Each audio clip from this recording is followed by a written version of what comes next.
नमस्कार साथियों, आज आपको हम ले चलते हैं स्टैटिक जीके के पहले क्लास में। ठीक है, तो स्टैटिक जीके पोर्शन जैसे आपको पता होगा ये बहुत महत्वपूर्ण भूमिका निभाता है कहाँ पे, हमारे स्टैटिक पोर्शन में। ठीक है, जैसे किसी भी कॉम्पिटिटिव एग्ज़ाम की, चाहे आप दिल्ली पुलिस की कर रहे हैं, एसएससी जीडी की करने वाले हों या जिसकी भी आप कर रहे हों, तो इन सब के लिए हमारा स्टैटिक जीके जो है एक महत्वपूर्ण भूमिका निभाता है हर एक एग्ज़ाम के लिए। तो आइए बात करते हैं आज स्टैटिक जीके के फर्स्ट क्लास में प्रमुख संगठन के बारे में। ठीक है, तो ये प्रमुख संगठन है। अच्छा, ये चीज़ें अगर आपको याद रहेंगी तो आप इससे बहुत आपको फ़ायदा मिलता है। जैसे आप करंट अफेयर रोज़ पढ़ते हैं, कभी कभी यूएनओ में क्या हुआ, या कोई चीज़ संगठन कोई बना, या कोई आपके लिए जैसे वन्य जीव अभ्यारण्य हुआ, उसमें कोई ना कोई परिवर्तन हुआ, तो हर चीज़ में आपको देखने को मिलता है। तो उसी से के लिए स्टैटिक जीके हमारे लिए बहुत बेसिक नॉलेज या पूरी जानकारी हमें इसके लिए प्राप्त होनी चाहिए, इसलिए तब इसके बाद हमें जितनी भी चीज़ें होती हैं वो क्लियर होती हैं। ठीक है, आइए बात करते हैं हम स्टैटिक जीके के। पहले मतलब क्या बात है इसमें, प्रमुख संगठन जो हैं इनके बारे में बताया गया है। तो कहोगे भैया इनमें क्या क्या चीज़ें हुई थी, उनके बारे में हम जानेंगे। तो देखते हैं संयुक्त राष्ट्र संघ यूएनओ, जिसका नाम है यूएनओ, जिसे क्या बोला जाता है, यूएनओ। इसका फुल फॉर्म की अगर बात करें भैया, तो इसकी फुल फॉर्म है united nation organisation. United nation organisation, ये क्या है, इसकी फुल फॉर्म है। आगे बात करेंगे कि जो यूएनओ है इसका नाम दिया था, तो नाम किसने दिया था, तो आप कहेंगे फ्रैंकलिन डी रूजवेल्ट ने दिया था नाम इसका। अगर बात करें कि राष्ट्रपति ये कौन थे, यूएसए के क्या थे, राष्ट्रपति थे जिसने यूएनओ का नाम दिया। फिर बात करें प्रथम विश्व युद्ध। अच्छा, ये हुआ क्यों था, किस लिए हुआ था, वो जान लेते हैं। जो यूएनओ है हमारा, जो प्रथम विश्व युद्ध हुआ था 1944 से 1918 तक। ठीक है, तो सॉरी 1914 से 1918 तक। ठीक है, बात करें फिर वैश्विक शांति के लिए हमारा क्या बनाया गया था, लीग ऑफ नेशन, जिसे क्या बोलते हैं, राष्ट्र संघ का गठन हुआ था। अच्छा, इसका लीग ऑफ नेशन का गठन कब हुई थी, तो ये हुआ था 10 जनवरी 1920 को हमारा लीग ऑफ नेशन का गठन हुआ था। ठीक है, वैश्विक शांति के लिए। फिर बात करें कि इसका हाई कोर्ट कहाँ है लीग ऑफ नेशन का, तो इसका हाई कोर्ट है जिनेवा में। फिर बात करेंगे आपके लिए अगले प्रश्न की, क्या है कि द्वितीय विश्व युद्ध जो हुआ था वो कब से कब तक हुआ था, 1939 से 1945 के बीच हमारा क्या हुआ था, सेकेंड वर्ल्ड वॉर हुआ था।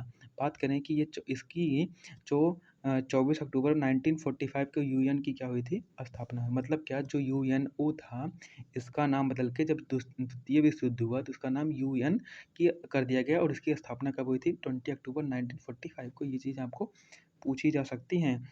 फिर बात करें संस्थापक सदस्य।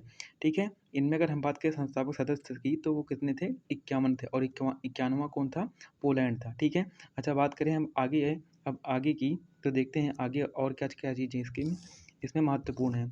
तो देखते हैं यूएन का वर्तमान सदस्य, अगर बात करें इसमें कितने कुल वर्तमान सदस्य हैं, तो 193 क्या हैं इसमें वर्तमान सदस्य हैं। तो बात करें जो 193 जो देश है वो कौन सा है, तो वो है हमारा साउथ सूडान। कौन सा है हमारा, साउथ सूडान। साउथ सूडान क्या है हमारा भैया, इसका एक 193वां मेंबर है, कौन सा, यूएन का। ठीक है, बात करें यूएन के मुख्यालय कहाँ है, हाई कोर्ट की बात करें तो न्यूयॉर्क में है, जहाँ की जो कि मैन हवान द्वीप में क्या है, ये स्थित है। ठीक है, कहाँ पे है, मैन हवान द्वीप में ये क्या है, स्थित है। ठीक है, फिर बात करें कि मुख्यालय के बारे में थोड़ी जानकारी प्राप्त कर लेते हैं। तो बताएंगे आप, जैसे कि हम देखते हैं कि इसके लिए ज़मीन रॉकफेलर ने दान दी थी। ठीक है, जो मुख्यालय जो बना हुआ था, इसमें रॉकफेलर ने ये ज़मीन जो थी वो दान दिया था। ठीक है, बनकर तैयार कब हुआ था, 1952 में ये क्या हुआ था, बनकर तैयार हो गया था। ठीक है, फिर आगे बात करते हैं संयुक्त राष्ट्र का ध्वज। जो हमारा संयुक्त राष्ट्र का जो ध्वज बना हुआ है, जो आप देखते होंगे लोगो, वो उसमें क्या क्या चीज़ें हैं वो देखते हैं। इनमें क्या है कि दोनों किनारों पर जैतून की पत्तियां लगी हुई हैं। जैतून एक पेड़ होता है, उनकी जो पत्तियां हैं वो दोनों किनारों में आप देखते होंगे बनी होती होंगी, ऐसे करके इधर और इधर करके आप देखते होंगे, इसे करके यहाँ पे जैतून की पत्तियाँ जो हैं वो लगी हुई हैं। ठीक है, फिर बात करें बीच में क्या होता है, बीच में हमारा क्या होता है, पूरा ग्लोब होता है। क्या होता है, ग्लोब होता है। ठीक है, जो विश्व मानचित्र है आपका, वही क्या है, उसमें बगल बगल में देखते होंगे पत्तियाँ लगी होंगी, वो किसकी होती हैं, जैतून की होती हैं। किसकी होती हैं, जैतून की होती हैं। ठीक है, फिर बात करें आगे हम संयुक्त राष्ट्र की भाषाएं। जो यूएन की जो भाषाएं थी वो कौन कौन सी थी और किन किन को प्रायिकता दी गई थी, उनके बारे में हम जानकारी प्राप्त करते हैं। देखते हैं अंग्रेजी और फ्रेंच जो थी इसमें मुख्य भाषाएं, इन्हीं को राष्ट्रभाषा के रूप में संयुक्त राष्ट्र में जो भाषाएं बोली जाती थी उनको इन्हीं दो ही भाषाओं को दिया गया था। कौन-कौन सी? अंग्रेजी और फ्रेंच की।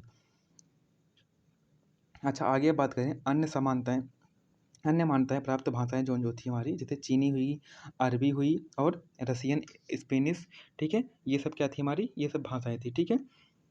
अच्छा, अगर बात करना चाहें इसके ट्रिक की, तो सी हमारा जो होता है CARS, सी मतलब चाइना, ए मतलब अरबी, आर मतलब रसियन और एस मतलब स्पेनिश, ठीक है?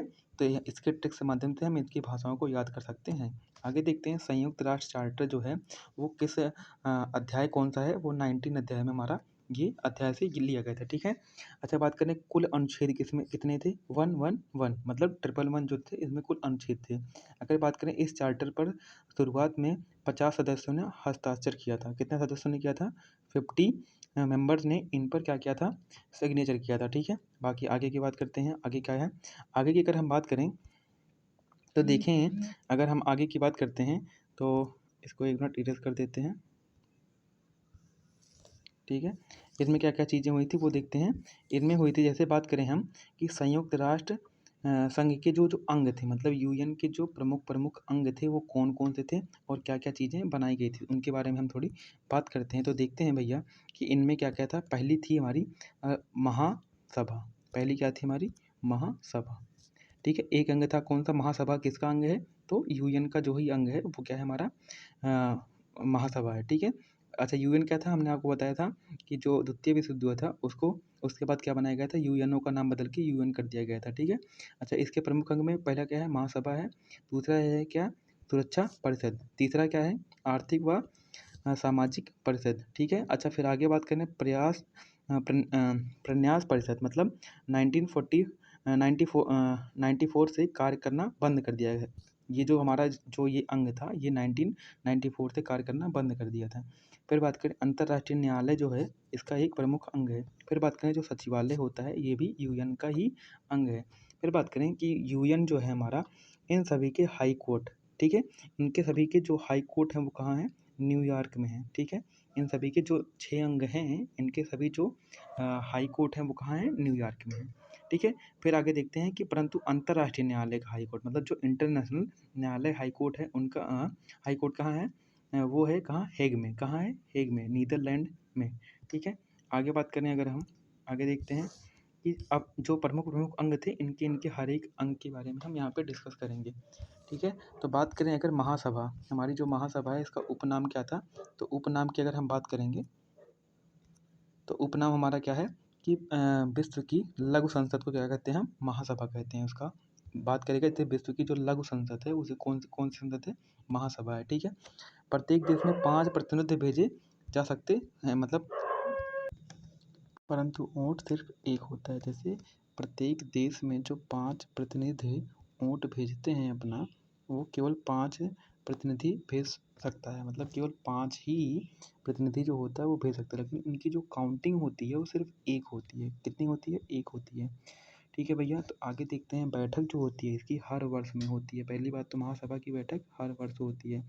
कब से कब तक होती है? सितंबर के तीसरे मंगलवार से दिसंबर के मध्य तक, ठीक है?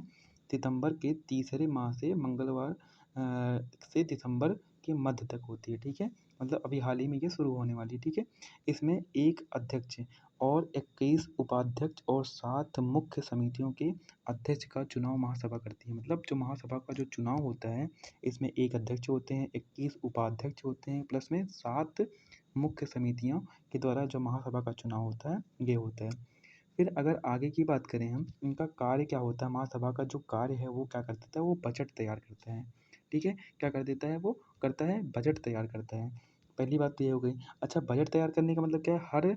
बजट कब होती है? हर दूसरे वर्ष महासचिव द्वारा पेश किया जाता है। मतलब जो ये बजट होता है वो कौन पेश करता है? महासचिव जो होता है, ठीक है? महासभा का महासचिव जो होता है वो क्या कर देता है? इसके बजट को पेश करता है। ये चीज़ें क्लियर हुई आपकी? आगे देखते हैं नए सदस्य शामिल करना, ठीक है? और क्या कार्य होता है इसमें? नए सदस्य जो होते हैं उनको शामिल करने का कार्य होता है महासभा में, ठीक है? फिर आगे आगे की बात करें, महासचिव की नियुक्ति जो होती है, जो महासचिव होते हैं महासभा की, इनकी नियुक्ति सुरक्षा परिषद की सिफारिश पर होता है। अब देखेंगे सुरक्षा परिषद क्या होता है। अब ये टॉपिक हम सोचेंगे कि हाँ क्या चीज़ें होती हैं, इनके बारे में हम चर्चा करेंगे। तो जो सुरक्षा परिषद है, जो आपका सुरक्षा परिषद है, वो क्या बताता है आपको, वो बताता है कि इनका उपनाम सबसे पहले समझ लो कि सुरक्षा परिषद का उपनाम, मतलब ये जान लो कि दुनिया का पुलिसमैन जो होता है वो सुरक्षा परिषद होता है। कौन होता है? सुरक्षा परिषद होता है। ठीक है, इतनी बातें आपको समझ में आई? अगर आई है तो आगे चलते हैं, अब आगे की बात कर लें अगर हम। ठीक है, आगे देखते हैं क्या क्या है। तो जो इसमें किसमें अभी हमने बताया आपको, सुरक्षा परिषद में जो दुनिया का पुलिसमैन होता है, इसमें कुल सदस्य कितने होते हैं? 15 होते हैं। कितने होते हैं भैया? कुल सदस्य कितने होते हैं? 15 होते हैं। ठीक है, एक मिनट रुक जाइएगा। कितने होते हैं भैया? 15 होते हैं। कितने होते हैं? 15 सदस्य होते हैं इसमें। अच्छा, अगर बात करें इसमें इसमें अस्थाई होते हैं और एक अस्थाई होते हैं। ठीक है, एक अस्थाई होते हैं और एक अस्थाई होते हैं। अगर अस्थाई की बात करें हम, ठीक है, टेम्पोररी की बात करें हम, ठीक है, तो वो इसमें कुल 10 मेंबर होते हैं। कितने मेंबर होते हैं? 10 होते हैं। ठीक है, इसका जो चुनाव करती है वो कौन करती है? महासभा करती है। कितने कितने परसेंट वोटों में? 2/3 बहुमत से क्या कर देती है ये? अस्थायी सदस्यों का क्या कर देता है ये? चुनाव होता है। ये चीज़ें आपको क्लियर हुई? आगे देखते हैं जो परमानेंट है हमारे, कौन से हैं परमानेंट? इसमें कौन कौन से देश शामिल हैं? पहली बात तो ये समझ लो, जिनके पास वीटो पावर होती है। समझते हो ना आप लोग? Veto power. तो वीटो पावर क्या है? अमेरिका, ब्रिटेन, चीन, फ्रांस और रूस, इनके पास क्या है? अपनी वीटो पावर होती है। ठीक है, इसके बाद अगर हम बात करें इसमें क्या क्या मुख्य हैं, इसमें सकारात्मक निर्णय के लिए 15 से 9 सदस्यों की स्वीकृति जरूरी है। मतलब कोई निर्णय लेना होगा, ठीक है, कोई निर्णय के लिए आपको 15 से लेकर 9 सदस्य की स्वीकृति जब होगी तभी जाके कोई निर्णय लिया जा सकता है। बात करें, भारत 8वीं बार अस्थायी सदस्य बन चुका है। मतलब किसका? इसमें जो हमारा सुरक्षा परिषद है, इसका जो अस्थायी मेंबर होता है, मतलब ये समझ लो जो अस्थायी मेंबर होते हैं इनके पास वीटो पावर होता है और जो अस्थायी होते हैं उनके पास वीटो पावर नहीं होता है। अपना जो भारत है वो अस्थायी सदस्य नहीं है, वो कैसे सदस्य? अस्थायी सदस्य है, मतलब भारत के पास वीटो पावर नहीं है। फिर बात करें भारत की 8वीं बार, भारत जो है वो 8वीं बार अस्थायी सदस्य का चुना गया है। ठीक है, बात करें इसके बाद जापान सबसे अधिक, मतलब सबसे अधिक बार कौन चुना गया है? जापान चुना गया है। ठीक है, 11 बार चुना गया है। कुल मिला के जापान जो है वो सबसे ज़्यादा 11 बार चुना गया है। ठीक है, अच्छा आगे की अगर बात करें हम, आगे देखते हैं क्या क्या और क्या चीज़ें हैं और क्या संगठन है इसके, इनमें प्रमुख अंग कौन कौन से हैं। तो प्रमुख अंग की अगर बात करें भैया तो कहेंगे क्या? आर्थिक एवं सामाजिक परिषद, जिसके बारे में हमने आपको बताया कि जिसके क्या है अंग हैं, वो अंग क्या होते हैं ये देखते हैं कि जो आर्थिक एवं सामाजिक परिषद है इसमें सदस्य संख्या कितनी होती है? 54 होती है। कितनी होती है? 54 होती है। क्या बोलेंगे भैया? 54 होती है। फिर बोलेंगे कार्यकाल कब तक होता है? जो आर्थिक और सामाजिक परिषद होते हैं इनका कार्यकाल 3 वर्ष के लिए होता है। ये बातें क्लियर हुई? बाकी आगे बात करते हैं जो इनकी बैठक होती है कब कब होती है। इनकी बैठक जो होती है वर्ष में 2 बार होती है और अलग अलग जगह होती है। कहाँ कहाँ? अप्रैल में जो होती है वो कहाँ होती है? न्यूयॉर्क में होती है। कहाँ पे? न्यूयॉर्क। लेकिन जो जुलाई में होती है वो जिनेवा स्विट्ज़रलैंड में होती है। फिर बात करें आगे हम सचिवालय, सचिवालय की बात करें, जो इसका प्रमुख अंग है, सचिवालय का जो का प्रमुख जो होता है वो महासचिव होता है। कौन होता है? महासचिव होता है। ठीक है, बात करें इसका कार्यकाल कितने वर्षों के लिए होता है? इसका कार्यकाल 5 वर्षों के लिए होता है। फिर आगे अगर देखें हम बात करें कि जो सचिवालय है, सचिवालय संयुक्त राष्ट्र संघ के 3 प्रतिनिधि के कार्य को निपटाता है। ठीक है, जो इसका राष्ट्र संघ के 3 प्रतिदिन के कार्यों को कौन निपटाता है? सचिवालय जो होता है इन कार्यों को क्या कर देता है? निपटारा करवाता है। इतनी बातें क्लियर हुई आपको? आगे देखते हैं आगे क्या क्या चीज़ें हैं। तो आगे की अगर हम बात करें, आगे है हमारा अगला संगठन कौन सा है? अच्छा, थोड़ा इसी के बारे में और क्या जानकारी। सभी महासचिव जो होते हैं, पहले कार्यकारी सचिव महासचिव जो कौन थे वो कौन थे? ग्लेडविन जेव। कौन थे? ग्लेडविन जेव थे हमारे। कौन थे? ग्लेडविन जेव। ये कहाँ के थे? यूके के थे। कहाँ के थे? यूके के थे भैया। फिर बात करें पहले महासचिव, ठीक है, और बात करें इसमें अगर बात करें यहाँ की कि ट्रिगवेदी, ठीक है, ट्रिगवेली जो थे वो महासचिव के उसके सचिवालय के महासचिव जो थे हमारे ट्रिगवेली थे। ठीक है, कौन थे? ट्रिगवेली थे। इसने क्या दिया? इस्तीफा दे दिया था। दूसरे नंबर की बात करें कि ड्रैग, ठीक है, ड्रैग होमर सोल्ड जो थे ये स्वीडन के थे। ठीक है, हवाई दुर्घटना में इनकी क्या हो गई थी? मौत हो गई, जिसके ये नोबेल पुरस्कार भी पा चुके हैं। फिर अच्छा आगे बात करें कौन कौन से और थे सभी महासचिव जो थे उनके बारे में हम चर्चा कर रहे हैं। तो जो हमारे तीसरे नंबर के थे वो कौन थे? You that. कौन थे? यू थांट थे। ये कहाँ के थे? म्यांमार के थे। कहाँ के थे? म्यांमार के थे। पहले एशियाई थे और गैर गैर यूरोपियन थे, गैर यूरोपियन थे। आगे बात करें अगला चौथे नंबर की, ठीक है।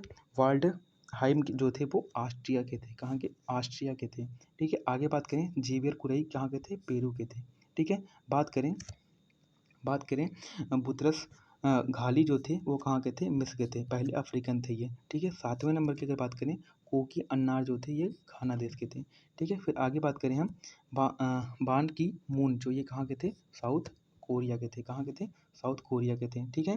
बात करें एंटोनियो गुटेरेस जो इस वक्त वर्तमान के हैं वो कौन है? कहाँ के हैं? पुर्तगाल से निवास करते हैं। अच्छा आगे बात करें आगे का संगठन क्या क्या चीज़ें हैं और क्या चीज़ें हैं इनके बारे में है। जो पाँचवें नंबर की है वो अंतर्राष्ट्रीय न्यायालय है। कौन सी है? अंतर्राष्ट्रीय न्यायालय है। अंतर्राष्ट्रीय न्यायालय की अगर हम बात करें स्थापना कब हुई थी? Three three April three April 1946 को क्या हुआ था? इनका स्थापना हुआ था, ठीक है। आगे बात करें इसका जो हाई कोर्ट है वो कहाँ पे? हेग है, नीदरलैंड में। फिर बात करें इसका चार्टर के अध्याय नंबर 5 से क्या हुआ था? इसके बारे में हुआ था। अनुच्छेद कितने थे इसमें? टोटल 70 अनुच्छेद थे। बात करें न्यायाधीश की कुल संख्या कितनी है? कितनी थी? 15 थी, 15 है, ठीक है। कार्यकाल कब तक होता है? 9 वर्ष के लिए इसका कार्यकाल होता है। कब तक होता है? 9 वर्ष के लिए इसका कार्यकाल होता है। बात करें कोई भी दो न्यायाधीश एक देश को नहीं हो सकते, मतलब कोई भी दो न्यायाधीश जो होंगे वो एक ही देश के नहीं हो सकते हैं, ऐसा इसमें लिखा गया है। बात करें अध्यक्ष इनमें से ही चुना जाता है। जो अध्यक्ष होते हैं वो इनमें से ही, मतलब अंतर्राष्ट्रीय न्यायालय से जो अध्यक्ष बनते हैं वो यहीं से चुने जाते हैं, ठीक है।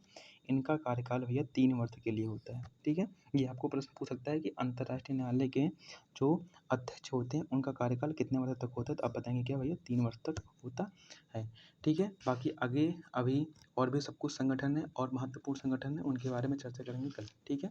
लेते हैं अलविदा, ठीक है। धन्यवाद। जय माता सरस्वती।